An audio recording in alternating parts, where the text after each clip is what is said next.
Well, hello everyone. Welcome once again to Red Dragon Model Works. This is another edition of Smaug's vlog, live from Smaug's cave. Me being Smaug. Today, I want to bring you somebody that I find pretty fascinating. He's a good friend of mine, and he also runs he's a damn good modeler. He's got an interesting story, a backstory, and we'll get into all that. He also runs the Scale Model Critique Group. So I'd like to bring you in right now, Will Pattison of the Scale Model Critique Group. What's going on, my brother? What's happening, brother? You just caught me finishing up with spraying a little bit of ungloss on a current piece of work. Uh-huh. And, just enjoying a little bit of bench time and happy for air conditioning. Yeah, it's pretty warm where you're at right now, huh? Dude, I live out here in the high plains, and today is about 90 degrees, and the wind is blowing about 30 miles an hour. So it's like a blast furnace out there, and I'm happy not to be out in it at all. Yeah, I hear you, man. It's earlier. I have a beehive in my backyard. My a friend of my daughter's, she's a beekeeper, and she asked if we could put a beehive back there.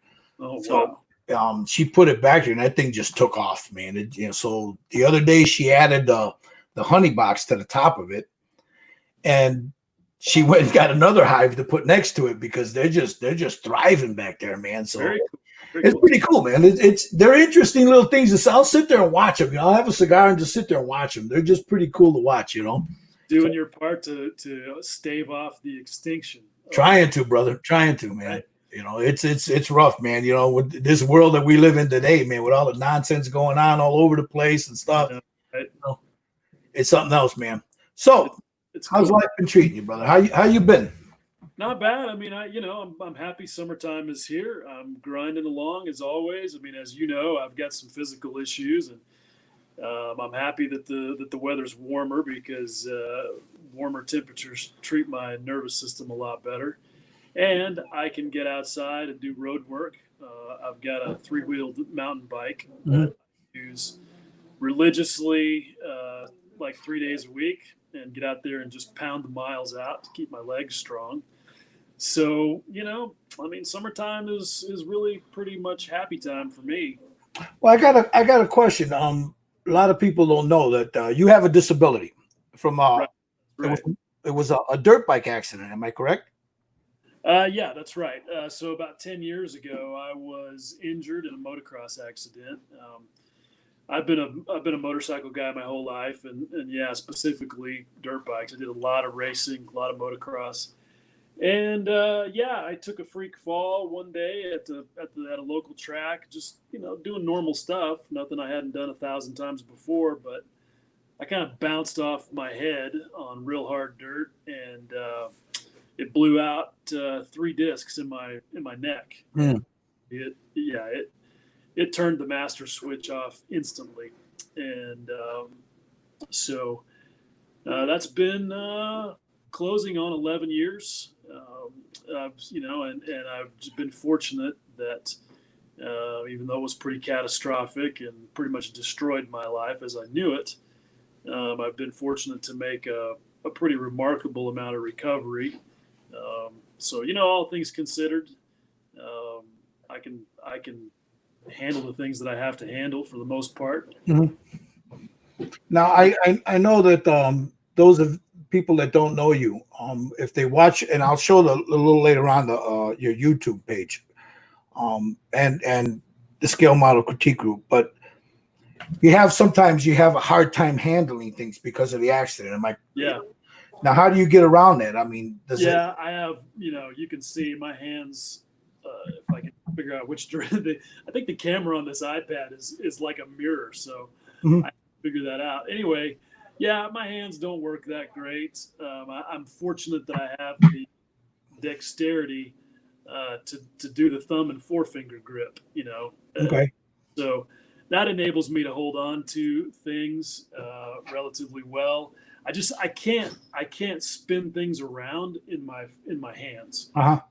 So it's kind of comical. I'm sure people actually watched me at work. They would get some LOL out of it because I have to use two hands to regrip. I use my teeth all the time. My best trick is super glue in one hand, the part in the other hand, and a brush with some kicker on it in my teeth, and trying to make them all come together in the same spot at the Uh-huh. same time. Well, So I do what I have to do, mhm. and I'm slow. I mean, some things don't slow me down much over how I would normally be, but other, Mhm. like opening jars, for example, takes me forever, and so I just grind through it, and I'm fortunate, I guess, that I'm able to do that. I can't work at a real job with Yeah. my physical condition and the level of physical pain that I am often at, which I have chosen to do pretty much drug free. Um, I mean, I smoke some weed every now and then, but truthfully, nerve pain, neuropathy, is pretty intractable, and sometimes there's nothing for it but to just be still and be quiet. And Oh, I know that feeling, brother. I know that. I know that feeling, man. Now, you have an engineering background, am I correct? that's true. Yeah, Okay, yeah, so yeah. My previous life, I got a master's degree in mechanical engineering, and when I got out of graduate school, I went to work for one of the first companies building 3D printers, and this was back in the 90s. And so we were really on the bleeding edge of 3D printing, mhm, and we all know how far that's come. So that's been fun to watch. But I moved out of that pretty quickly, and I did design for manufacturing. I went to work for a couple of different product development firms, and I did a lot of plastic injection molding design. I worked with a lot of tool makers, sourcing injection molds, and it was just, was really a remarkable education. And I'm the kind of guy that wants to spend time on the shop floor with the tool makers. mhm. I'm not a desk engineer. So, so yeah, I mean, I definitely have an engineering background, but as things go, the economy shifted, and the design firm that I was with had to downsize, and I decided that I wanted to go in a completely different direction, and so I went into sales and marketing. And so my career path was pretty scenic, and Mhm. at a certain point, I decided I was done with the whole corporate thing, and that I was going to quit all that and become a full time professional photographer. Well, see, that's great because you just segued into that with the scenic part. I was going to get into that. So, how did you get into the photography? I've always loved it, and I've always owned cameras. And there was one year, I think it was like 2006, maybe, where I decided to. I was like, okay, this year I want to learn a new thing. I want to really get into something, and I decided it was going to be photography. I hadn't had a real camera in a long time, and so I was one of those people who went on the internet, and just soaked it all up and added equipment. And then people started looking at my photos and telling me I was good at it. And hey, do you want to do this for money? And so, it was kind of the typical story of a lot of photographers in the internet generation, where it grew into a side job. I was shooting weddings in Dallas. I was doing some commercial work. I mean, being a motocross guy and having Mhm. connections at the magazines, I was shooting magazine stuff, and I was, fortunate. I had some good mentors, um, and and then I just decided, hey, I'm going to do this full time. And my wife at the time was about to finish her graduate degree Okay. and take her place in the corporate world. So we had this whole plan. We were going to do the big switcheroo, and about 6 months after that was when I got hurt. And you got hurt. Okay. You know, sometimes the universe has other plans for us. Yeah, yeah. And my youngest, one of my nephews is, well, most of my brother-in-laws and my nephews are all into motocross, hair scrambles, all that stuff. Right. And they're all banged up, man. If their shoulders aren't out of whack with it, you know. Right. But my youngest nephew, he had an accident where he had almost the same thing. Yeah. He got lucky. It wasn't that severe, but they had to go in and they had to fuse it. Yeah. You know. Yeah, I've got a cage in my neck. Yeah. He's got this big scar in the back of his neck where they had to go in. I mean, he felt the same thing, freak accident, hit his head, and fell the wrong way, and he ended up doing the same thing, almost. I mean, he didn't get paralyzed or nothing, but he came. They said he came very close, very close. It's just a freaky thing, man. Yeah. But so now, let's get into your modeling, because I'll be, and this is not blowing sunshine up your ass, man, but I honestly believe that some of the stuff you do is fucking phenomenal, man. It's really great, like that Mitchell you did. I loved it, I loved it, the way you did that. And I watched your videos on how you were doing it and stuff and all the work you put into it. Were you doing that as a child also? Were you modeling as a child? Or because I know where you said you live, you're out in the plains, you're out in the fucking boonies. There's nobody there, man. Right, exactly. So how did you get into that? So yeah, I live on a farm. I after I got hurt, after about 3 years, I had to come back here to my family's farm, and this is where I grew up. I mean, this is the house I grew up in, and my dad would not allow us to have a television. He was that guy. Uh-huh. So I spent a lot of time reading, and I had a buddy who was a few years older than me, who had model airplanes hanging all over his ceiling.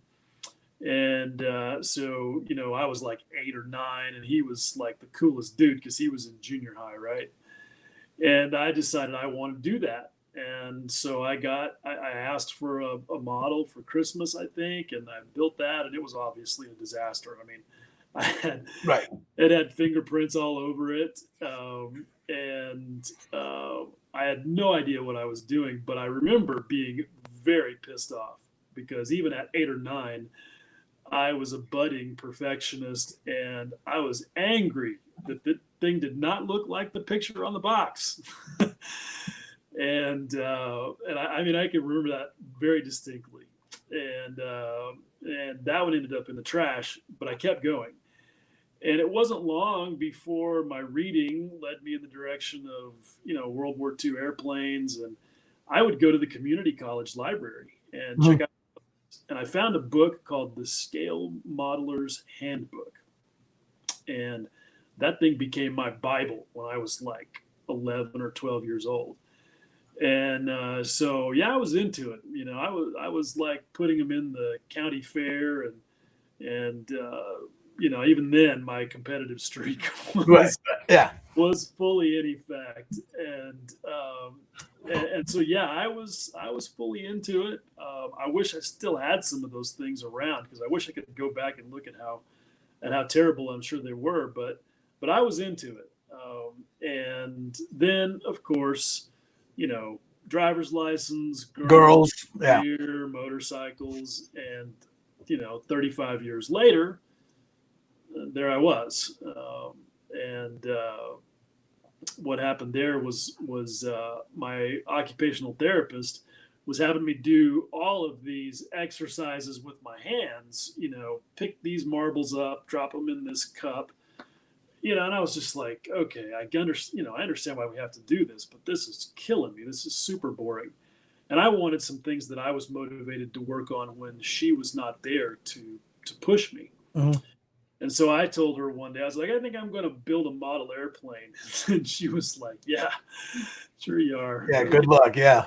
Hey, champ, you get after it. So I did, and I bought the old Hasegawa 132nd Mustang, and I had no idea that I was buying literally one of the worst model airplane kits in the history of model airplane kits.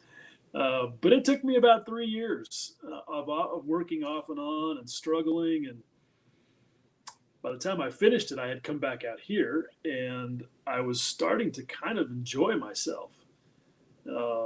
And about the time that I finished that was when I was getting involved with the internet and Facebook Mhm.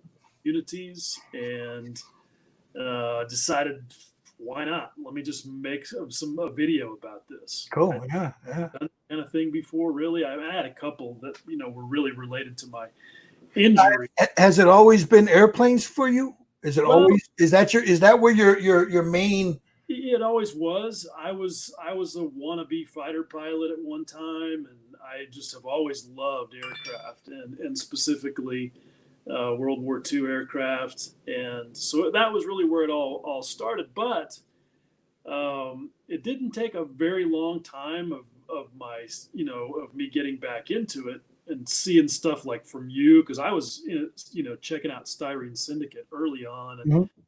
I was like, man, there's so much more cool stuff out there. And as much as I love aircraft, I just like making cool stuff. I mean, and so um, and as my sort of style or taste or whatever you want to call it has evolved, I like things that are filthy and beat up and used, and there's just all kinds of opportunities, outside of aircraft to do that. So Yeah, I know you did a what was it? That red car you did. that Porsche, That Porsche. right? The And 934. yeah, that Machine Krieger. That. Well, that one was different. That was, you're talking about my red and white Falca. Yeah, Yes, yes. that was my first sci-fi thing that I did. Yeah, those things are so much fun. Yeah, I've got a whole man. I've got so much Machine Krieger stuff. Your stuff that you. Yeah, I got lucky. I got into that about 7 years ago. yeah. I was just buying them up, and now you can't find them. And now I don't want to build them because you can't find them. I still have one that you sent me. Yeah, the little tank. Yeah, Right, the hover tank. yeah, And I'm just waiting for the right moment to do that. I think it'll be cool. But those things are great because it's science fiction, so unlimited creative freedom if you look at it that way. Now, as with every genre of scale modeling, as I've learned, there are the priests of how to do it. I was just about to get into that. I would Right, just because I know, like with the Croat that you right, did. Now I gave you shit about it because of the legs, right, but right. I understood what you were talking about because if you look at it, it doesn't look like it can walk. And It, then when you flip them, so did you catch a lot of hell for that or I what? absolutely I did. I'm like looking at the thing looks like a chicken, so I'm looking at the chicken and I'm looking at the way the thing is designed, and I was like, that just doesn't work in my brain. And so yeah, I flipped them around the other way because I think it just looks more functional. But the irony of that particular kit is that it doesn't matter how you put the legs on there. There is no way that those legs can even move. Yeah. I mean, because the way it's got a hydraulic cylinder and a like a shock absorber thing on it. For people who don't have never seen the Croat, it's this isn't going to make any sense. But the bottom line is, it's locked in place. But neither the shock absorber or the hydraulic cylinder can either extend or compress anymore than Yeah. Exactly. the Exactly. sides of the knee joint, so it can't move no matter what you do to it. So Yeah. but people get how they are. People get wound up. That's the haters out there, man. I mean, I was just needling you, man, just to mess I, with you. I But knew I knew yeah, that. I yeah. loved it. But I know that there's some people out there that are just like you said. It's their religion. Yeah, and then there's a group, the Cal Yokoyama group is cool because there's lots of Machine and Krieger posted on there. Cal himself will post on there, and oh yeah, there were people who were offended. Yeah, but Absolutely. it was received pretty well. I mean, because once I mean, some people understood what you really I got told by Lincoln Wright that I blew it. did. You really? Oh yeah. Oh yeah, he told me straight up. He was like, "Yeah, man, you totally blew it." And I'm like, "All right, whatever, dude." I mean, Well, I mean, everything else was gorgeous on it. It was just you just turned the feet around. That was it. Well, he thought I blew it for a lot more reasons than that, but it is what it is. I approached that particular project like okay, I want to do something that let's imagine that this is a tank, and I'm going to take the Mike Rinaldi approach to this, or at least try to. I'm not claiming. Now you, excuse me, Will, you have that on your YouTube page, am I correct? I do, yeah. Okay, because I want to, while you're talking, I'm going to show everybody your YouTube page. Yeah, so it's on there, and my thing was to try and incorporate everything I could figure out from Rinaldi's tank art books, because that guy's just one of my model making heroes, but I'm going to apply it to this science fiction thing. And yeah, I didn't, there were people who thought it was pretty cool, but it was interesting because the people who seemed to think it was cool were people more from what you'd call the mainstream model making side. Mm-hmm. People who already had a lot of exposure to, tanks, armored vehicles, things like that, and are used to seeing that sort of a look. But the Maschinen Krieger faithful, I don't think they were so impressed. Yeah, they're the one I did, and I put that on the back of it. I had put some graffiti on it. Right, which you did really well, which was super cool. But I caught hell for that too from some of those people, because you defaced it. Dude, what do you mean? If I saw something like that laying around, I'd probably tag it too if I was a kid, Yeah.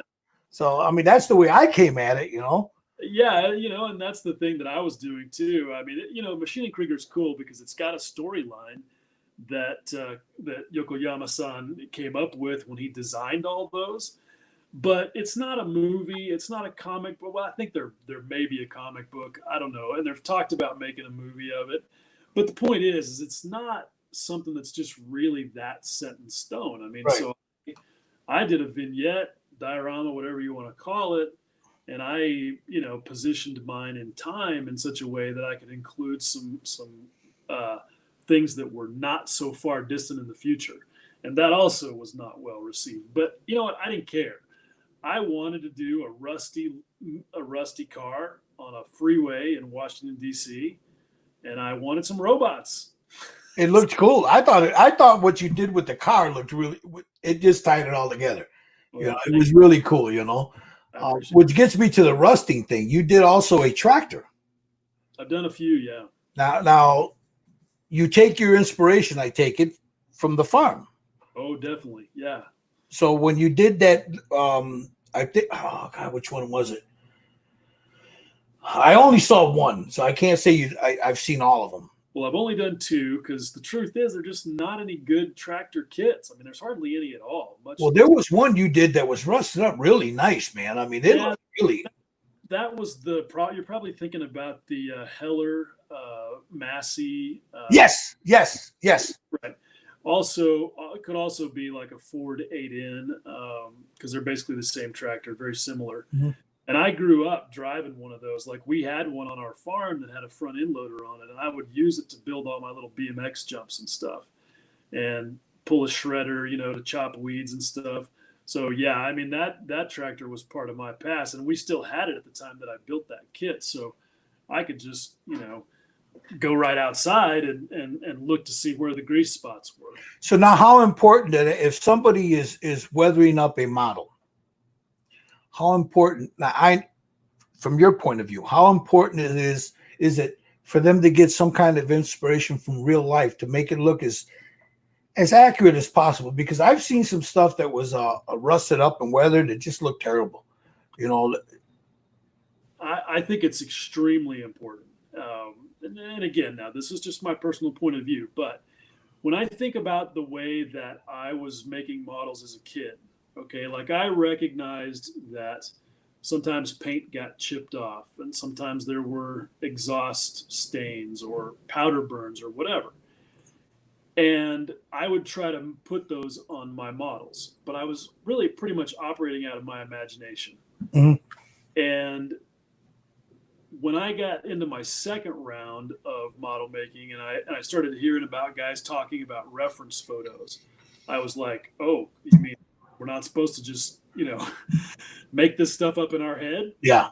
And I got into that as kind of its own, like that's almost a pastime in and of itself for me. Like this Spitfire I'm working on right now, I've got almost 600 reference photos in my collection of Spitfires. Um, and that's probably 10% of my total collection of reference photos.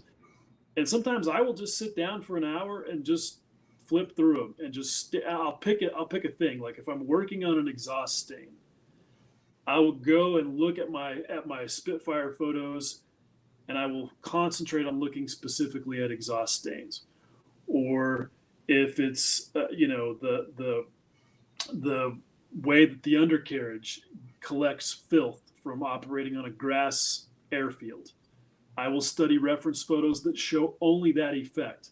So yeah, I dive deep, and I probably get way nerdier about it than is reasonable. But I feel like that it is super important because you might get there just imagining it, but I find that the most authentic result is going to come from watching the world as it actually operates. Mm-hmm. Mm-hmm. But at the same time, I also have to be careful, because what always kind of makes me chuckle is when people start spouting rules Yeah. about how dirt operates, for example. Well, I don't really think that the dirt would do that, or there really should be more dirt here, or I got I did a Spitfire last year for a client, and I chose to add a little drama to the gas cap area with some fuel dripping, around, running down the side of the fuselage, because that's a thing with Spitfires. Apparently those guys were kind of sloppy with their gas cans, and I remember catching a tremendous amount of shit from like one guy in particular who was like, "No, that doesn't happen. Gas doesn't collect dirt like that." And I'm like, "Well, really? Do I need to go outside, flip open the lid on my truck, and show you all of the dirt that's collected in the film of gasoline that's around my gas filler cap?" Yeah, so there's always going to be people who will deny, and those are the people in my mind who are operating out of their imagination rather than operating off of real references, either from real life or photos. And it's fun. I actually like it. It's entertaining. Now the Mitchell you did, that was a commission build also, right? The second one, yeah, I did two of them of the same kid. Yeah, the one that the people that delivered it kind of broke it and you had to redo it. The Accurate Miniatures 148th Mitchell. Yeah, I've done two of those, and the second one was a commission that I did. Yeah, yeah. UPS did their best to destroy it in transit. Yeah. Now you had a lot of references. I remember watching that. The following that, and they came out gorgeous, but it wasn't clean. Not at all. And that which added to the beauty of it, because it wasn't clean. I hear a lot of planes don't get that dirty. Excuse me? Yeah, that's just people living in La La Land. And again, they're imagining, they're extrapolating. And what's really hilarious is when you've got some guy who's like, "Well, I've worked on airplanes for 30 years and they just don't get that dirty, and you can't see panel lines and you can't see rivets." And I'm like, well, okay. I mean, you apparently were not looking at the right thing that whole 30 years. Yeah. Yeah. And those threads in these groups to me are always hilarious, because, then the carpet bombing of counterpoint photos. Oh God. Yeah. Yeah. It's one of my favorite things. I literally love that, because not only is it hilarious when somebody, tries to be that authoritative about something that's just clearly not true, but I've gotten some of my best reference because I'm like, sweet, download. Well, see, I had that happen to me a couple of times. Once was a guy telling me that there's no such thing as a brown horse with a black tail. And I was like, well, and then he showed me photos of brown horses, and he's like, I've been an equestrian my whole life. Blah. I said, apparently you never seen a brown horse then. Apparently he's not familiar with a roan. Exactly. Yeah. You know, and the other one was I did a panzer, you know, a tank. Mm-hmm. Now my neighbor, his dad, his last name is Kraus. His father was one of the lead psychologists in Nuremberg. Oh wow! So this dude has got a collection of shit, man. That, you know, I mean, if you go into his house, you think the man was a Nazi, you know. But it's all the stuff that his father had accumulated from these guys when they would come in. You know, they take off their cross or their ring or their dagger, and he'd box it up, and he ended up with all of that stuff for the most part. But he had this one photo and a banner, you know, the pennant, I guess you would call it, because I'm not an armor guy. The pennant is what they flew under a tank, I guess. Right. And it's a Totenkopf banner, right? Right. Well, the tank, yeah, his dad is standing in the front of the tank, and off on one of the parts, I got it right here. There's a swastika on the right hand, you know, on the top of it. Right. And then you see him pointing in the back. He's got another photo where same tank. He's pointing in the back, and there's the skull and crossbones there. And I had some guys say that would have never happened. They would have never done that. And I was like, dude, you want to put $1,000 on that? I've got the photos in my hand. You know, the man, you know, it's his dad standing next to this thing. Now it was a black and white photo. Yeah. You know, 8x10 in the frame, but I'm looking right at it. I'm like, dude, I'm looking right at it. Or the other ones where they say there was never any what is that, the shit they put on the tanks, that Zimmerit. Right. There was no Zimmerit tanks in Normandy. Yeah. Dude, the man's got photos with the shit. You know? I mean, I've seen them, you know, in this book. I'm like, whoa, you know, because the guy was proud of what his dad did, and I'm looking right at him like, fuck you talking about, you know? I mean, I don't know anything about tanks, but even I know that statement's not true. Yeah, I mean, it's just amazing what people do. You know, they just, which brings me to the Scale Model Critique Group. Now, I'm a member of that. From the very beginning. I remember when you asked me. You know, you're one of the OG. Exactly. Now, why? Why? Right. Well, I mean, let's get into that. Let's dive into that, because there's a lot of misconceptions about that. You know, why the Scale Modelers Critique Group? Well, you know, there were three of us involved there that were, you know, kind of looking around at the landscape of Facebook groups. And at that point, I was a member of several of them, and you know, they were all good groups. Your group, Styrene Syndicate, you know, Paul Bretland's International Scale Modeler Group, all good groups. But they just kind of all had this, if not explicitly, they just sort of had this standing rule of no critique or no criticism, whatever you want to call it, no negative feedback, no, you know, it was all, you know, really geared towards, you know, attaboys, for lack of a better term. Somebody posts some work, and no matter whether it's good or not, or accurate or not, or whatever you want to call it, whatever your thing is, it's just a stream of awesome work, dude. That looks great. And there's nothing wrong with that. Okay. I don't want anybody to misunderstand. Right. Let's not get that twisted. Yeah. Right. There's nothing wrong with that at all. And if that's the house rules of the group, then that should be respected. But we just felt like there was no place for those of us who wanted to be told if we were fucking it up. Right. Mm-hmm. Like you know, I've just always been driven to try and be good at whatever I do, you know, and it doesn't matter. I've always been competitive. I've always pushed myself, and I've always sought coaching from those who are better at stuff than I am. And so, you know, and my kind of mechanism is like, I'll look at Mike Rinaldi's books, for example, and I'll say, man, that is amazing. I want to do that. And the very fact that I have the book tells me that getting there involves a series of techniques. It involves knowledge of materials, of, you know, the process. Mm-hmm. you don't just do it, right? You don't just open the book, see the picture, and go, okay, I'm going to do that, and then sit down and reproduce that. It's an art, it's a craft, and like anything, it takes some application. But you also need people to tell you, are you doing it right? If you want to progress and grow, and we just recognized that there was not a place like that. Now, you had growing pains at first.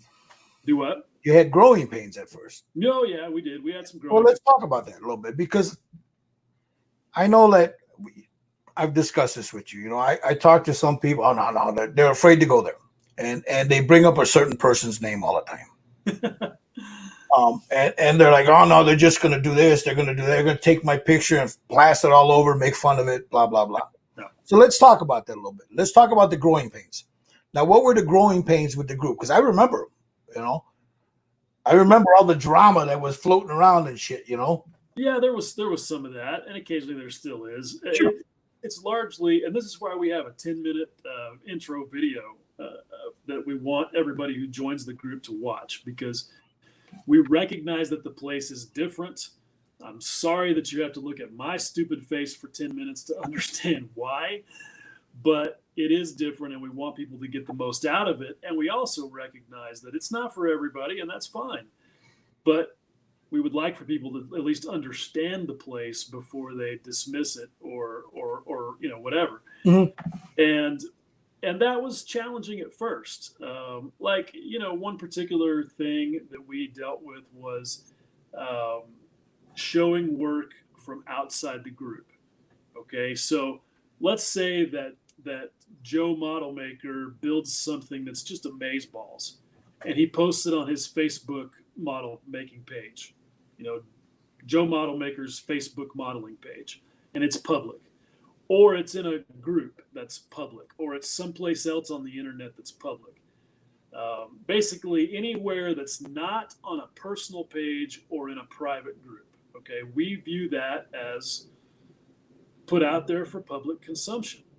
Not any different than Metallica's latest album. Right. It's out there for public consumption, and therefore available for everyone to talk about and discuss however they see fit. So we would see something amazing, and we would say, all right, this would be really cool for our members to look at and talk about the techniques that were used, the look that this model maker achieved. How did they do it? What can we learn from this? Right. In other words, no different from an art class talking about, a Da Vinci painting. Mm-hmm.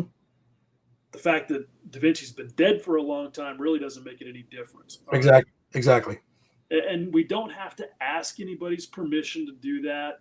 The model maker in question does not have to be a member. I mean, Lady Gaga is not coming over to my house just because you and me want to talk about her latest song. Exactly. Just not going to happen. And so anyway, but because of the nature of the group, where we encourage open and honest feedback, somebody would say something like, yeah, I just don't like the look of those exhaust stains. Just doesn't work for me.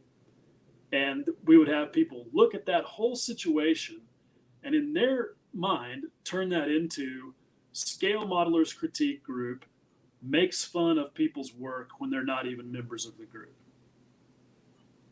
I remember all that. Yeah. And I'm like, you just really didn't read any of what just took place there, did you? You didn't watch the introductory video. You haven't stuck around long enough to absorb the group dynamics here. You don't understand the purpose, but you've now made this declaration of what we're all about. And, it's frustrating, but it also is what it is. I mean, we consider ourselves to kind of be a disruptor, if you will. Not that we're trying to be, cause upheaval, but that's just the nature of any disruptive technology. Well, it's in the when you join the group, it tells you right there. Right, we're not operating under any kind of false pretenses. Mm-hmm. Mm-hmm. And there's lots of people who hated on Amazon when they showed up because they wanted to do things differently, and still do. And it's always going to be that way. And we kind of accept that as just the nature of the thing. And that's why we only have like 10 or 11,000 members, because it is a kind of a unique thing, and we like that, because what we're after in there is quantity way over. Or sorry, I'm about to say it backwards. We are all about quality way over quantity. I mean, we honestly didn't think that thing would grow more than 500 members when we created. Now, So, there was three of you at first. yeah, there were. We had another guy, Jim. He was one of our. It's myself and Matt McDougall are the two admins now. Mhm. We added 3 moderators last year because we just felt like we needed more coverage, and it is a high maintenance group, right? Like, one of the reasons that it works as well as it does is because we are always on it, right? I find that a lot of these Facebook groups just turn into shit shows because the moderators are asleep at the wheel. Mhm. I mean, we saw, look, I don't mind talking out of school. Weathered models basically is a perfect case in point. I remember when that thing started out, it was like 2016 maybe, and it was supposed to be about nothing. It was supposed to be a showcase for weathered models, period. Not a discussion of, technique, not a question and answer session about, what kind of camouflage German tanks had. It was supposed to be a showcase. But the thing exploded, and it got to be where it had like 50,000 members, and they were letting everybody post everything. I mean, you had guys posting 1/6 scale dolls. You had dudes posting stuff that had nothing to do with weathered models, Uh-huh. and it just got out of hand. And we are never going to allow that to happen. And Yeah, because once that happens, you can't rein it in. You just can't rein it in. you're done. So we added moderators, and some people say they whine that we're too controlling. Yeah, sorry. Oh, I'm like that with the syndicate. Yeah, We are. I like with the It's, difference. The difference with yours and mine is it's just a place for people to post what they're working on. yeah. But I always tell them, if you ask for a critique, you better be willing to put the big boy pants on, because it's coming. And you've always made yourself super clear on all that, and we have too. Yeah. Dudes can't, if they can't get next to that, that's okay. But you're probably not going to have a good time either. Right. So now the group dynamics. Explain that a little bit more. Now of course, you've got rules. Right. You don't allow somebody to shit post on you. I've seen that. Well, I mean, I've seen, because sometimes, man, you get a new member, man, that he thinks because he posted once or twice and he knows he doesn't know the group dynamics. You know what I'm saying? I mean, I can go in there and talk a little shit because you know who I am, but you know where it's coming from. Whereas somebody you don't know where it's coming from is like, whoa, explain yourself here, man. Yeah. So again, we wanted something to be a little bit different. Okay. We wanted for dudes to be able to be dudes, and treat people like adults, and enable open and honest discussion. And so we very intentionally have created an environment in there that I kind of think of it as anarchy with an iron fist, right? Like, we practically encourage profanity. We love memes and GIFs. Sometimes I think it's the Scale Modelers Comedy Group. The unwritten rule in there is be funny, interesting, or original. And we have some unwritten rules, because we like to keep people on their toes.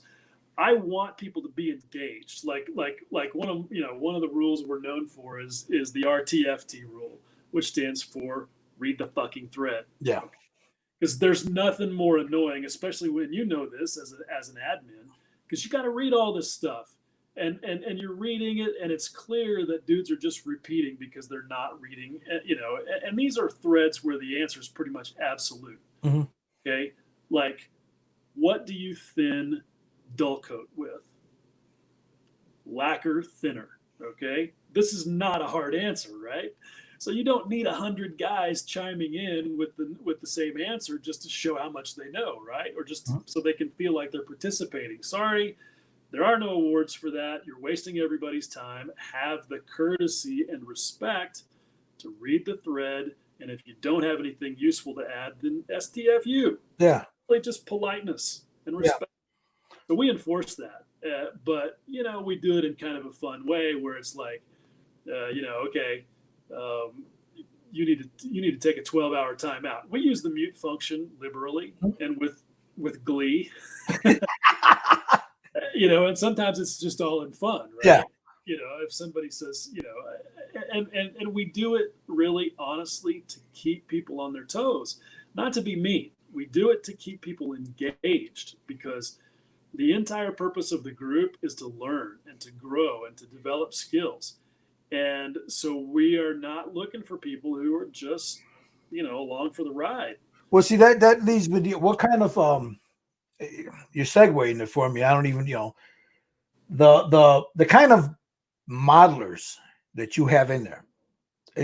Tell us a little bit about that, because I know it's not just armor, it's not just aircraft. You have some of everybody, but you have some of the big names in our group, in our hobby. We're fortunate. We have a very, very deep talent pool in there. I mean, we have some legitimate world-class model makers in there. And for the record, I don't include myself in that group. I just try to, manage the horde. But we do. We really have some amazingly talented guys. But what we have that I think is even more important than that is we have a lot of guys who are willing to take the time and give detailed feedback on people's work, and give factual, well thought out, well researched answers to pretty much any question that might come up with scale modeling. Mm-hmm. You're not going to get half-ass answers in there. And this is what I love about these guys the most, is that, because look, it takes energy, right? I mean, it takes time and it takes energy to communicate and to communicate effectively, and it's even harder when you're doing it with little tiny letters on a little tiny screen. Yeah, because you're doing that, and it can be taken the wrong way, and you got to be careful. Yeah, right, exactly. And so, but this is also part of why it's high maintenance for us as administrators, because we really have to be, cognizant of the boundaries that we've set. Okay, like, don't get personal. All right. And don't, and make sure that your feedback is substantive, right? Like, that looks like ass. That is not going to work well for you. Okay. Right. Chances are you're going to be, taking a time out for a comment like that. And we try not to allow people to get personal, even if it's about outside stuff. Okay. Like, I'm never going to allow somebody to say anything bad about Gilbert as a person. Mm-hmm. Okay. Not that they would ever have a reason to, because you're so awesome. Thank you. but it wouldn't matter. Okay. Right. If you were a complete dickhead, we're not talking about that in there. It's not relevant to the craft of model making. Exactly. Okay? And that's where we had some of those growing pains too. One of our moderators, or one of our admins, Jim, everybody kind of knew that. Mm-hmm. He could get a little sideways sometimes. Yeah, he would get kind of personal. Yeah. Yeah, and none of us were perfect. I mean, I've made my own share of mistakes, and Mm-hmm. I've said my own share of silly things, and there are days when honestly I'm just ready to stab somebody. Yeah. I'm sure that comes out in my responses. But we do try to follow our own rules, and Jim, he had a different view of how he thought things should run, and we came to a point where we had to make a decision about how it was going to go, and he did. He left. Mm-hmm. So where do you see your group? How do you see it being part of the community, and the benefit that it gives to the community? Well, like I said, I mean, we it's not for everybody, but it is a place to go where you can get really good answers. And you asked me what kind of modelers do we want, and I didn't really answer that. I'm sorry, go ahead. It's important though, because it's not just about genre. Okay, we want everybody. I mean, figures, science fiction, automotive, motorcycles, tanks, airplanes, even ships, Mhm. whatever. If it's in scale modeling, we want it. But I'm going to delete a post about an RC plane. Just that Yeah, simple. right. Model railroad is fine, but you're probably not going to get a lot of action in there because we just don't have a lot of model railroad guys. Mhm. But if it's a static model of anything, it's more than welcome. So I don't ever want people to feel like that we're, geared more towards one genre or the other. Um, what we want, and I also, even though I've made it, even though it's a point of pride for me that we have such a deep talent pool, um, I really want to emphasize that nobody in there cares what your skill level is. All right. I have actually recruited some people who were right at the beginning of the learning curve. And it's for the one simple fact that I could see from their Facebook posts and the questions that they asked that they wanted to learn, Mhm. that they wanted to grow their skills. And so I would say that if we look for any certain type of model maker, it's all about attitude. Yeah. Yeah, because hey, I'll be honest. There's been a couple of times where I've been airbrushing since the early '80s, and you think You've forgotten more than most of us are ever going to. and you think you know everything, or you think you've seen everything. Let me put it that way.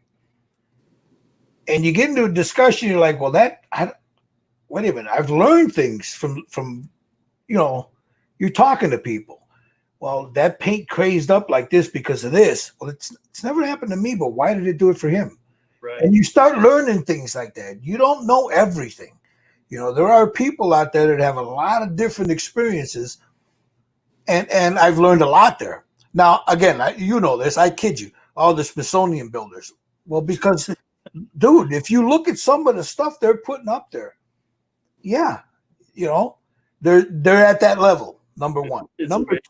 Number two, they're dedicated to their craft. It's they look. I see the stuff you guys go through when you're discussing, like, say, a plane, and then the posts go up with the pictures and this, and then you guys start analyzing the pictures and all that. Right. And sometimes for somebody that just wants a paint, it's like, well, fuck all that. But I understand why it's being done. Right. Exactly. Because I always tell somebody, if you're going to build a plane that, say, a Jaeger flew, and Right. you're going to tell me that's Chuck Yeager's plane, it better goddamn look like Chuck Yeager's plane.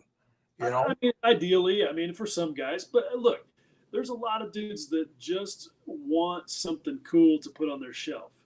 Well, yeah, that I was getting at. Yeah, that's totally fine, right? Yeah, but I'm talking about when somebody tells you this is what I'm after. Right. Well, now you're going to get the guys that come out with the books and the pictures and then this and that because they know their craft.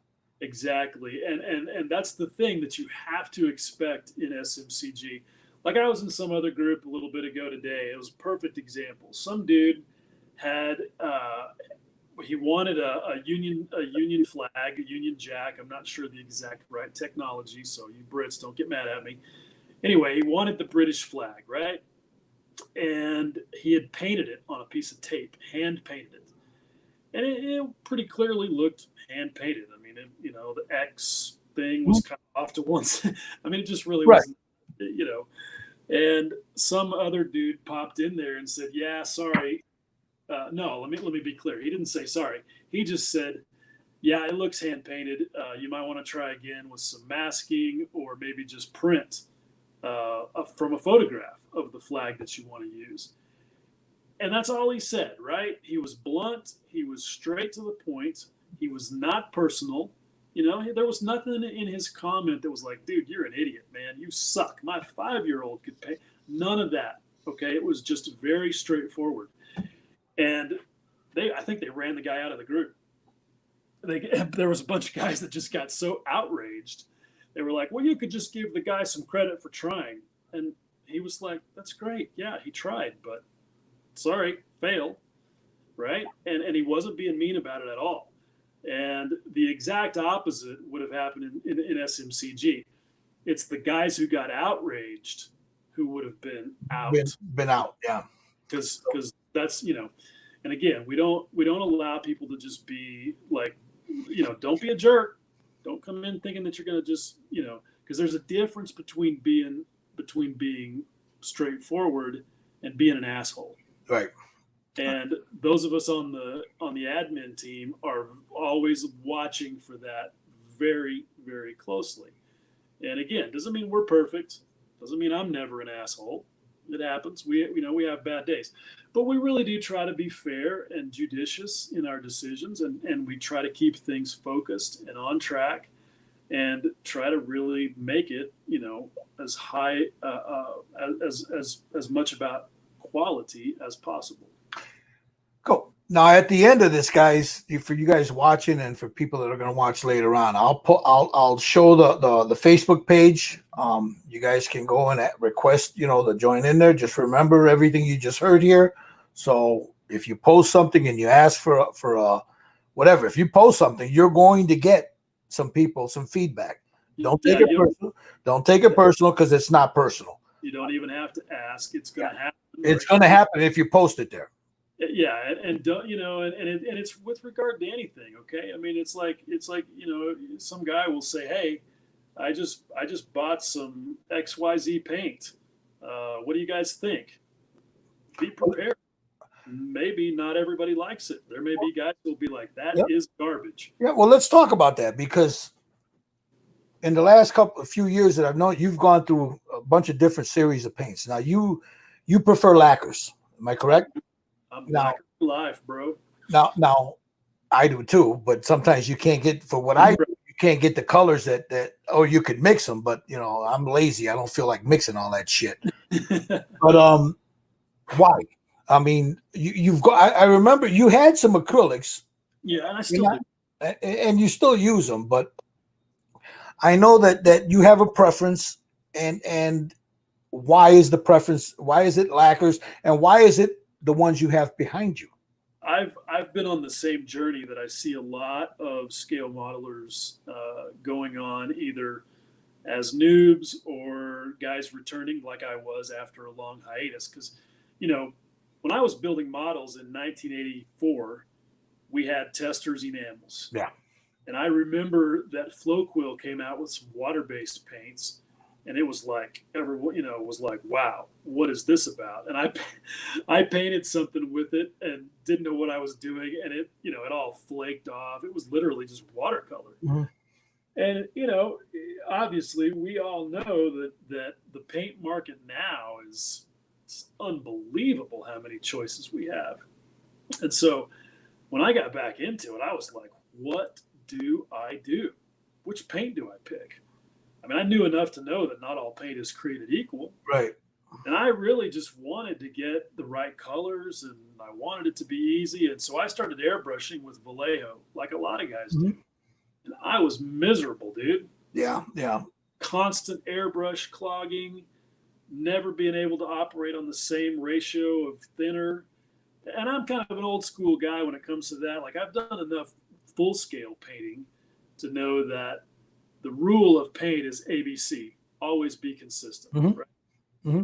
Body shop guys, you know this. You've worked with body shop guys with all your painting background. Yeah.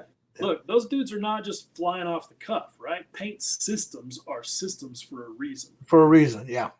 Anyhow, so I was like, man, this Vallejo is garbage. I can't, and I just could never get what I wanted.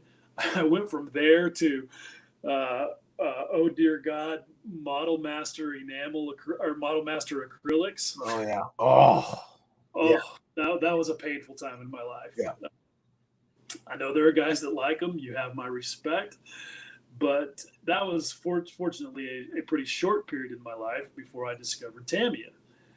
And I was like, wow, this is way better. And then I read somewhere that you could thin Tamiya with lacquer thinner. And I was like, wait a minute, isn't it an acrylic or a hybrid acrylic or something? What's the deal here? And I tried it and I was like, wow, game changer. And so anyhow, over the course of the last 5 or 6 years that I've been doing this again, I've tested out a ton of paint. People have sent me paint. I've bought paint. Well, you have videos on your channel. Yeah. Yeah. I mean, I've tried to document it and be as objective and as thorough as I can. I mean, like I got like 2.5 hours of material on nothing but mission models, for Hmm. example, Hmm. because those guys sent me the stuff, and I'm sorry I keep doing this. That's all right. Apparently I've got a cat hair somewhere there. I made my YouTube channel the way that I have for the very fact that when I was seeking answers to all those questions, I couldn't really find them.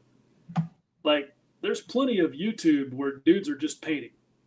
Here you go. You squirt some paint in your airbrush cup and you spray some paint, and the video's over 5 minutes later, and I'm still like, okay, but I don't really understand what to do about tip dry, or I don't really understand, whatever it is. The answers just weren't really there.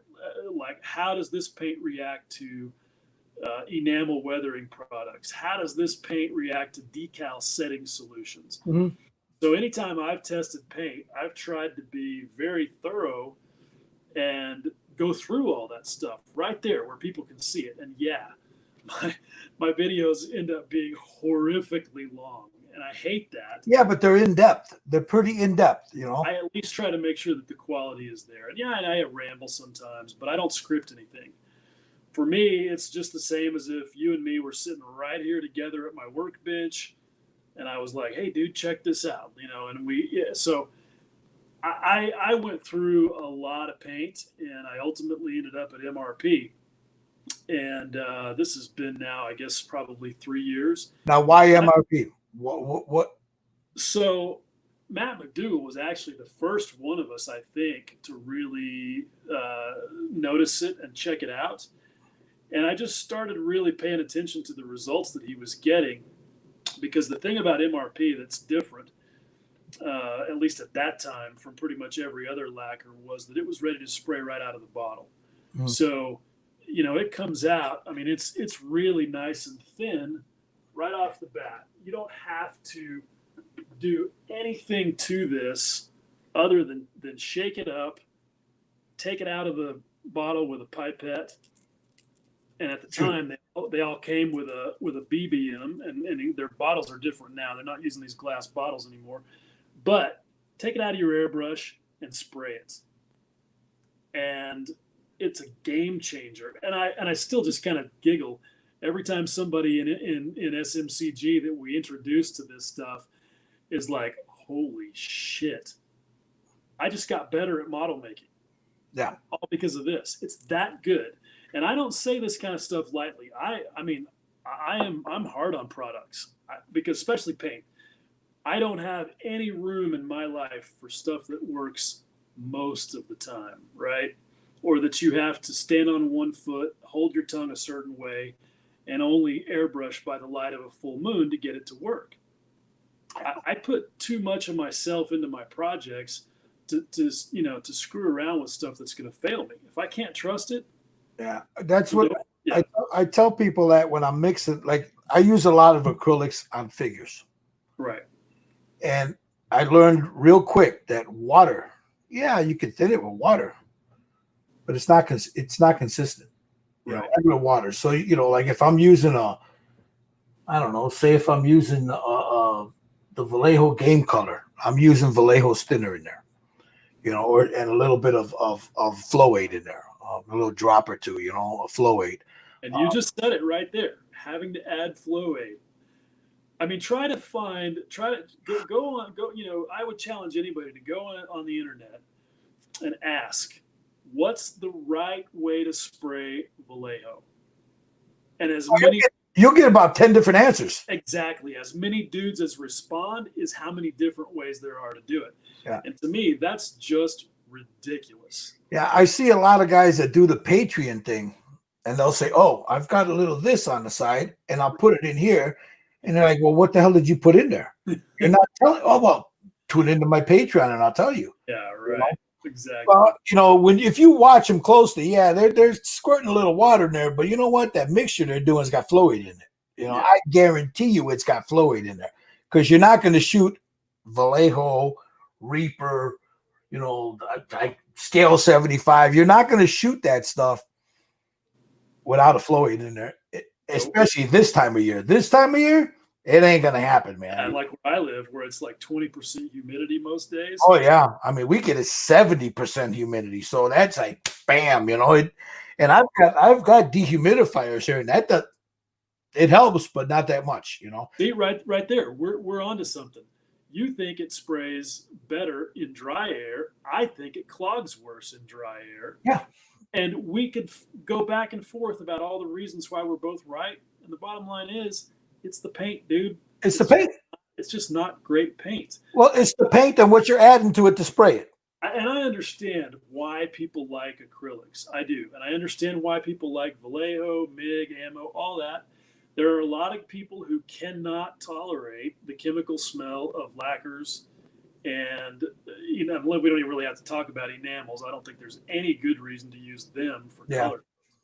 But I get it. I totally get it. And because for me, like, I had this idea when I first started using those paints that I was going to be able to just use the little dropper bottle and put it right there in my airbrush and get to work. And people get sucked in by that. Yeah. And this is the first paint that I've ever found where that is literally true, right? I mean, you can do more with this. I do thin this sometimes if I'm trying to achieve a certain thing, but I have to. And so, like, if you're a beginner, if you're early in the curve and all you want to do is make your model the right color and not have to fight a battle to get there, and you can tolerate lacquer, there is nothing on the planet that can compete with MRP. And I know that's a strong statement, but I don't have any. I have a model that I need to paint, and Bill, he used to give me crap about it all the time. Hey, did you buy that paint yet, Gil? No, not yet, man, because there's models back here that need to be painted, man. I know. So he'd always kid me, and I went to order it from Hobby. What is it? USA. Matthew Bull. I'm going to give him a shout out every chance I get. But he was out of it at the time. Yeah, and he is frequently. And look, before anybody says, well, Sprue Brothers carries it, they have it. Well, yes, maybe they do. Okay, that happened last year. For a long time, Hobby World USA was the only retailer in the United States for MRP. Mm-hmm. And they added Sprue Brothers late last year. And for a little while, Sprue Brothers was constantly in stock because people didn't really know that they could buy it there yet. Right. They didn't have the pull through. But now they're having the same problem. And the bottom line is MRP is essentially a one-man shop. They're in Slovakia. Hopefully I got that right. Eastern Europe. And Rene Molnar is a great guy, and he's working his ass off, but you can only fill so many bottles of paint. Right. And the stuff is really in demand. Like Matt Bull literally orders like 2,000 bottles at a time. And there's certain colors where he's out of stock before his order even comes in. And yeah, he could do a better job keeping up with his inventory. I give him, I've said that to him myself, but he also is a one-man guy. He just literally only within the last 6 months has gotten somebody to start helping him. I mean, he's doing a tremendous amount of business basically for a while anyway, out of his basement. Mm-hmm. And so, yeah, he did. He had trouble keeping up with the demand sometimes. But the bottom line is it's because it's such fantastic paint. Yeah, I hear nothing but good stuff about it. The other thing I hear good about, you mentioned Rinaldi and those brushes he uses, those paint brushes he uses. I know you guys have picked them up. Now, what's the name of them again? Well, he's got a couple of them, but the one that he talks about a lot is this one. And this is one of my favorite things too about SMCG is we'll get a post that'll run to 200 comments about sprue cutters or paintbrushes. Sorry, it's upside down. This is a Lowe and Cornell number 2 ultra round. Probably not too legible there, but this is a great paintbrush. It's got a really nice. See that the tip is nice and long, and those are synthetic, right? I honestly don't know and don't care. It works. And you can get those on Amazon. Am I correct? And they're Okay. not very expensive, Mhm. but it's really a great brush. I use them for pin washing because it comes to such a sharp point and it Yeah. holds so much material. It's great for precision washes. But one of my favorite brushes for oil paints is this thing. You might like this. You may have these. Yeah, I've got a couple of those. Yeah. Yeah, this thing. This is the Royal and Langnickel #2 combo. Huh, Yeah. fantastic brush, and you can see the tip of it. It's kind of a combination of a chisel and a filbert. Uh-huh. It's a great brush. Yeah. So good. So now you're working on a Spitfire right now. Is that a commission build or is that for you? No, what happened with this one, and this is what I was unglossing when we were connecting this little thing right here. I had some fresh oil paint work on it that needed to get locked in with some dull coat. Um, it's the Tamiya 148 Spitfire, and I honestly didn't have any intentions of doing one, at least not anytime soon. But I had a guy who asked me if I would do one-on-one coaching for him, and I had never done that before.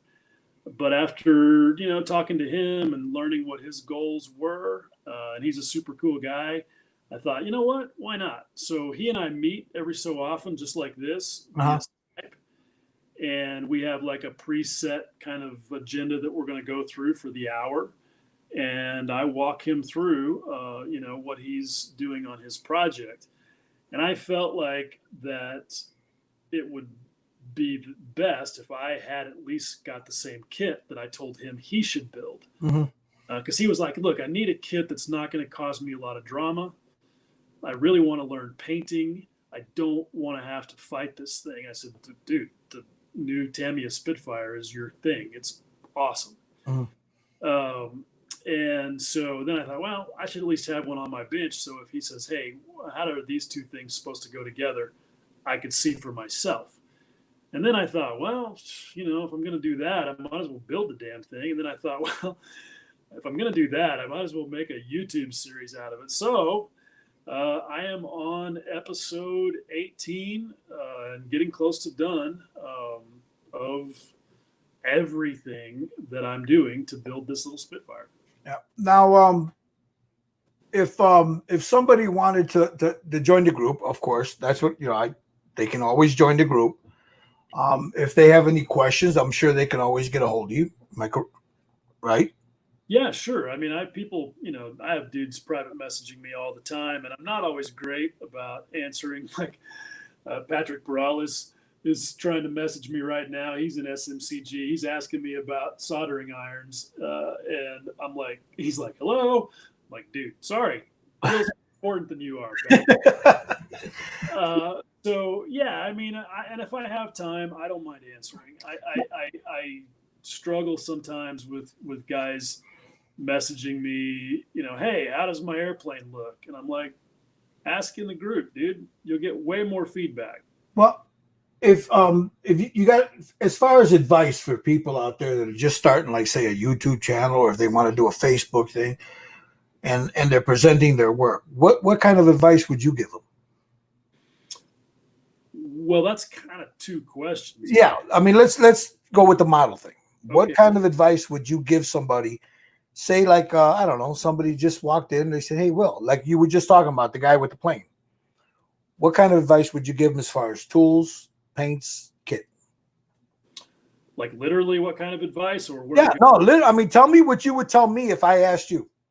Okay. I would say that there's some fundamental things that you need.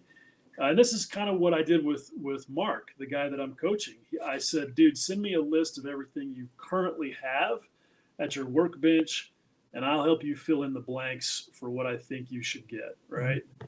So he's cool with lacquers, and so I was, got him on the MRP train, and he loves it. He had never used it before, and he's like, man, I didn't know I could paint this good. Now, before you go any further, I want to make sure you're not sponsored by any of these people. No. Stuff that you have used, you have tried, yeah. and you love. Okay, I'm sorry. Yeah, yeah. It's not that people don't ever send me stuff to try out. That happens, but I don't solicit it. I don't care, Mhm. because I'm going to say whatever I'm going to say based on my experience, regardless of how much I paid for it, whether that was Exactly. $0 or full retail. Like I did a review on uh, uh, a this is a resin engine. This is a Pratt Whitney uh, R2600 that I bought, paid full pop for, like $50 for two of them from some guys in Eastern Europe, and it's terrible. And I said exactly that on my YouTube channel. Mhm. Yeah, I mean I'm entitled to because I Sure, bought you paid for it. Yeah, you paid for it. it. It wouldn't matter if they'd sent it to me for free. I would have said the same. Yeah, yeah, yeah. I've done that before. I mean, because look, we need people out there who are willing to tell it like it is. There's more than enough guys doing unboxing reviews where they just take the sprues out of the box and they're like, "Oh, this looks great, highly recommended." But you and I both know that you don't really know until you start building it.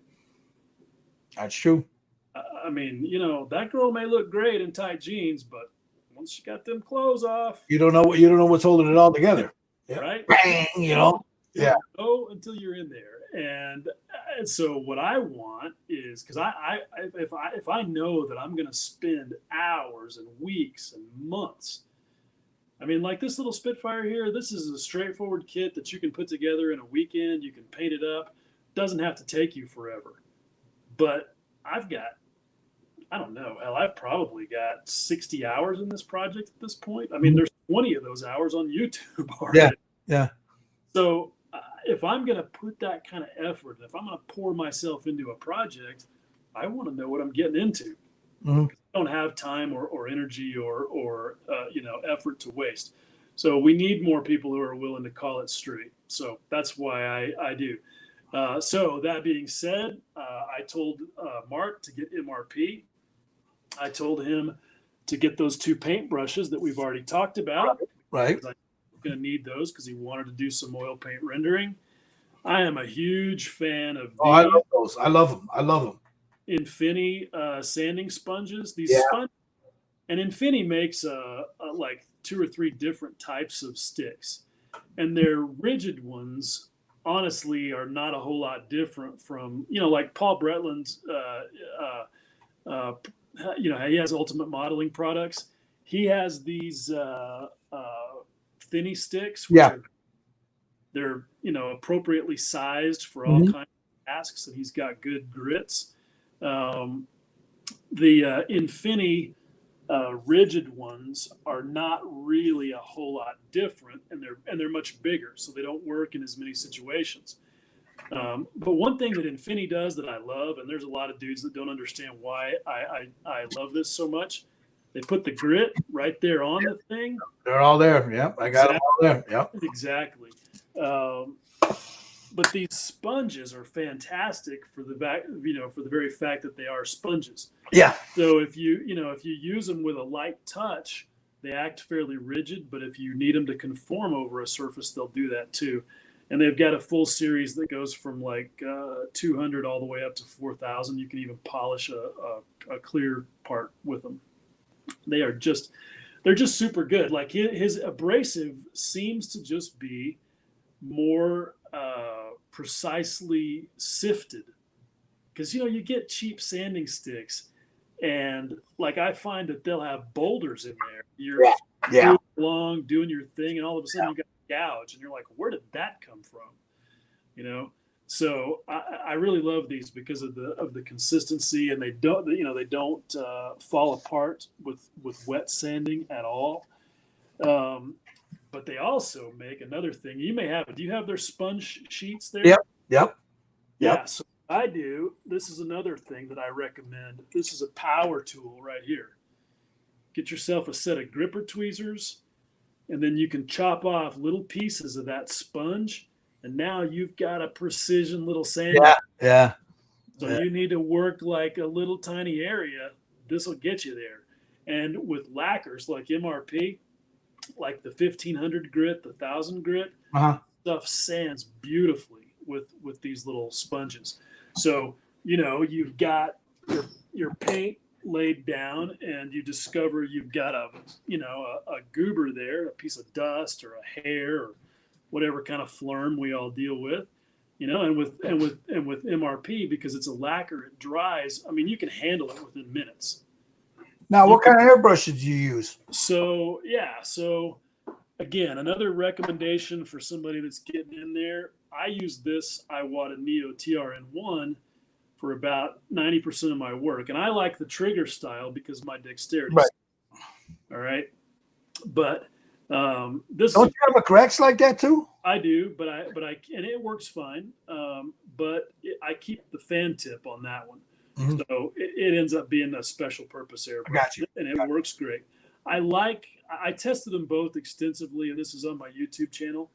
I like the feel of this trigger a little bit better, and it just works good. But people say, "Oh, the Neo isn't really an Iwata; it's made for Iwata." It works just as well. Whatever. Nobody. Yeah. Iwata wouldn't sell it if it wasn't good quality. It's got all the same, Teflon seals, Teflon needle seals. It's got all the right parts. It's well finished, and it works great. And you can get them, pretty inexpensively. Now, it's got a 0.35 millimeter needle in it, and you're only going to spray so small with that. Now, you will spray unbelievably small using MRP, 0.35 millimeter needle. You'd be amazed at what you can do. Because for whatever reason, MRP doesn't splatter. Okay, like if you're trying to hand paint hand spray a camouflage pattern, for example, and you want that soft edge, a lot of acrylics, all acrylics in my experience, they do. They have some splatter. It doesn't matter how well you thin them. And as you know, with acrylics, if you go past a certain point, it's just going to spider on you. And the material breaks down. But for whatever reason, MRP will let you spray really tight and not get a lot of that overspray. But if you need to graduate to something, recognize this. Yeah, so tired. And this is the one you gave me, by the way, many years ago, which I love, and which you gave me with this high roller trigger on it, which is about the only way that with my terrible dexterity that I can really, operate it. And even then, one of the cool things about the Sotar is it's got a needle stop, but it also works as a needle retard. So what you can do is you can back the needle stop all the way out, and when it starts bumping against the knob on the end of the needle, it actually pulls the needle out. So now, I've got this thing set so that as soon as all I have to do is press the trigger, and it'll produce a little bit of paint. Cool. So it effectively turns it into a single action. Yeah. Exactly. For that first little bit. So if I want to do little tiny touch-ups, okay, and I'm not confident that I can move my finger well enough to control the thing, I don't have to worry about it. I just press the button and spray little tiny spots. And then if I need to, then I can pull the trigger, I can pull the trigger back and get more paint. But then I took this Grex grip and modified it so that it fits on there, and it enables me to hang on to it a lot better. But the bad news is I dropped it face first into my workbench a couple of days ago, and I'm going to have to replace the needle. The needle actually looks fine. It's the head. I think it shoved the nozzle back inside the head. It doesn't do right now. Yeah, something's not right. So anyway, but that's kind of an aside. If you want to get into an airbrush that will let you do really crazy things, then that's what you need. But for basics, man, it's hard to beat that Neo. And I recommend getting a Mac valve. Oh yeah. This is the one from Grex, which is it's got a big old knob on there. So if you're it's funny you talk about that, because we've been discussing that like in Hangouts and stuff, and I've been telling people I've got a whole drawer full of the cheap ones, and they're junk. They're just junk. This one's great. You spend a little extra money, you get the Grex or you get the Badger one, and you don't have the problem of it leaking air. Like with the Grex one, like you just said, it's got the bigger knob on there, so you can, it's easier to grab. The Badger one, it's right here. It's a little smaller. Well, it's a lot smaller than the Grex one. You can see it right there. It's a lot smaller. Yeah, but still bigger. Yeah, it works fine for what I need it for. But I tell people all the time, they say, well, get a Universal, get one of those. And they're like, well, I can get them on Amazon 5 for $10. I'm like, well, then you're going to be buying 5 for $10 every 3 months because they're junk. I said, I got a drawer full of them, and just spend the extra money, and you don't have to worry about it. And this Grex one has the quick connect already on it. Yeah. It's a better quick connect than the cheap ones. Yeah. But do you also find that a lot of people are confused about what this thing does? They don't. They think that that's going to adjust their pressure, and I tell them it doesn't. Right. I usually tell them, think of a water hose, and you put your finger on the water hose, or you crimp the hose. The pressure's still there. You're just limiting what comes out of the end of it. Yeah. Yeah. It's just a gate valve basically. It regulates the flow rate. Mm-hmm. That's basically, you can get, if you close that thing all the way up, you can get it to spit, jack the needle back a little bit, and you get some nice stippling, they have their purposes, Yeah. And that's what I do stippling, because when you do, as you know, when you back that air flow rate way down, you get to the point where it's just spitting droplets of paint. Mm-hmm. And you can do things with really thin oil paints. You can do, mud splatter, or, just like that real thin. Yeah. Also on figures, you can get the flecking on the skin, real nice with that, Yeah. I mean, it'll do a lot of really cool things. I use it with pigment fixer sometimes, because you brush your pigments on, and I don't use pigment on aircraft, but like for a lot of armor vehicles, brush your pigments on and then go back and spritz that fixer on there, and you get a random pattern. Yeah. It's great. It's an easy technique. Yeah. I know that, I'll even shoot that. I don't have many of them left, but I used to have a lot of the AK, the weathering stuff, that enamel based stuff. I would shoot it right out of an airbrush, Yeah. It worked really well, that way. Yeah. The other thing is, this is something that a lot of dudes ask about, like once a week, you get somebody asking about sprue cutters. Yeah, let's talk about that real quick before we go. Now, I've got about 100 different kind there. Right. Everything from a God hand, which I broke the first day I had them, dropped them and they shattered. Yeah. To Tamiya, to the ones you just showed there. Those are those. We all got them because when you posted them, I believe on your page, which apparently don't make anymore. Yeah, you can't get them anymore. It's like, damn, I should have bought more than one, Yeah. But a good sprue cutter, man, you gotta have a good. These are okay, they're all right for like chopping up big stuff, the Zerons and stuff. But that's the thing, is dude's definition of good is basically according to whatever they've been using. Because anytime one of these threads pops up, you've got guys who are like, well, I just used the wire cutters I got down at the dollar store. And that's fine, but basically what you're doing is you're just using a couple of dull wedges to break parts off of the sprue. I know guys that were using toenail clippers. Yeah, and if you don't mind having to do a bunch more work to clean that up, then okay, get on with your bad self. But and I've even got a silly video explaining the physics of how these things work, but this is a single blade cutter. Mm-hmm. So it's got basically a knife blade on one side and a flat surface on the other side. And so it slices as opposed to just wedging. Yeah, those Gundam Planet ones are nice, man. If you can't get these are just rebranded mini Shimas. Yeah. And Dispier, Ming, even Mr. Hobby now offers this style of cutter. There's lots of people making them where you don't have to spend the $50 or $60 that a pair of God hands will cost you. Yeah. But they're well worth it because the guys will say, well, but I'm always gonna stand the gate down anyway. I'm like, well, really? My dogs, man. My daughter came home. The dogs are going nuts. Yeah, sorry about that. Yeah. I'm like, those are guys who apparently have never built a tank or a bulldozer before, because you've got 300 parts for a set of tracks, and Yeah. each one of them has 2 or 3 gate connections. That's 900 times that you're going to make a rough cut and then sand the nub down. Well, you know what's funny? No, thank you.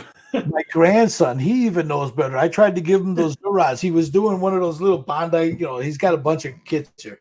So we're sitting down, he's doing them. I hand him the guy the Zurons, and he looks at me, he goes, "No, Grandpa, I want those." Right. He says, "Those are like those cut like buttered, Grandpa. This is too rough, He knows that already, Isn't that boy right? Yeah, yep. So all right, well, we're gonna let you go, man. Yeah, man, we've been on here way too long. So. Yeah, an hour and a half, man. I want to thank you for sitting down here, man. I mean, if again, guys, this is Will's YouTube page. You go ahead and go in there, man. Subscribe, give him some likes. Look at some of the stuff he's got. They're pretty in depth, but you learn a lot from it. They're really good videos. Just go check them out. Also, where's it at? This right here. The scale model. Where did I go here? Sorry about that. The scale model critique group. Let's see, right there. There it is. Guys, you'll learn a lot from there. Believe me, you'll learn all kinds of stuff. So check them out. That's all I can say. You'll figure it out. If you get inside the Facebook group, you'll know what it's all about. Yeah, come on in, hang around, see, kind of get the vibe for the place. Don't be shocked. Yeah, we like our rough humor. We like the camaraderie. We like the banter. But nobody's going to be a dick to you, at least not for very long, because we'll deal with them if they are. Yeah. So, Will, hey, thank you very much, my brother. You stay well, man. Man, I'm just flattered you asked me on here. I'll always support anything you're doing, dude. Of course, I wanted to sit here and chew the fat with you, brother. I just, it's pretty good to talk to you, man. We got to do this a little bit more often, man. Well, don't hang up on me. I got a question for you after we get off here. All right, let me tell everybody, hey, thank you. Next week, we got Ken from Badger, so you guys tune in for that. Thank you for watching, man. We'll see you guys next week. Goodbye. Let me end that real quick.